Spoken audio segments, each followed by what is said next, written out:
ਛੱਡੋ ਜਾਂਦੇ ਹੋਣੇ ਵੀ ਜੇ ਢੋਲ ਵੱਜਦਾ ਨਾ ਇਹ ਸਫਾਈ ਨਹੀਂ ਹੁੰਦੀ ਸੀਗੀ।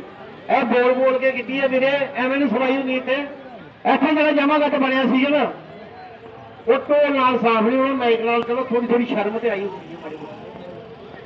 ਸਾਰੇ ਪਹਿਲਵਾਨਾਂ ਦਾ ਸਤਿਕਾਰ ਹੈ, ਜਿੰਨੇ ਵੀ ਵੱਡੇ ਮਨ ਬੁੱਝੇ ਸਾਰਿਆਂ ਨੂੰ ਹੱਥ ਬੰਨ ਕੇ ਬੇਨਤੀ ਆਪਣੀ ਜਗ੍ਹਾ ਤੇ ਬੈਠੋ। ਪੈਸੇ ਦੀ ਕੋਈ ਕਮੀ ਨਹੀਂ ਹੈ, ਖਾਲੀ ਡਿਸਿਪਲਿਨ ਬਣਾ ਕੇ ਰੱਖੋ। ਪੈਸਾ ਬਹੁਤ ਹੈ। ਇਹ ਟੀਪੂ ਪਹਿਲਵਾਨ ਆਰਐਸ ਪੁਰੇ ਵਾਲਾ ਜੇਤੂ ਹੈਗਾ ਮੱਲ ਟੀਪੂ ਦੀ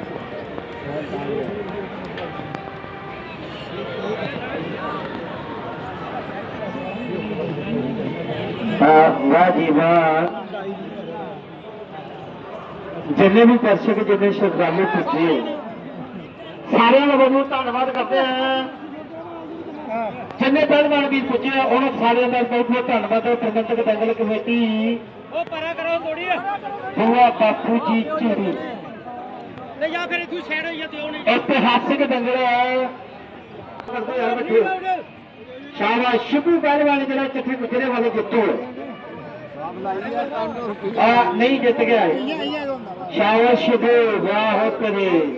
ਇਹ ਕੋਕੇ ਪਹਿਲਵਾਨ ਦਾ ਸੁਪੁੱਤਰ ਸ਼ਿਬੂ ਪਹਿਲਵਾਨ ਚਿੱਠਾ ਗੁਜਰ ਇਹ ਤਾਂ ਆਦੇ ਪੂਰੇ ਲੰਮਾ ਪਾਣਾ ਚਾਹੀਦਾ ਕੱਲ ਨੂੰ ਗੱਲ ਬਣੇ।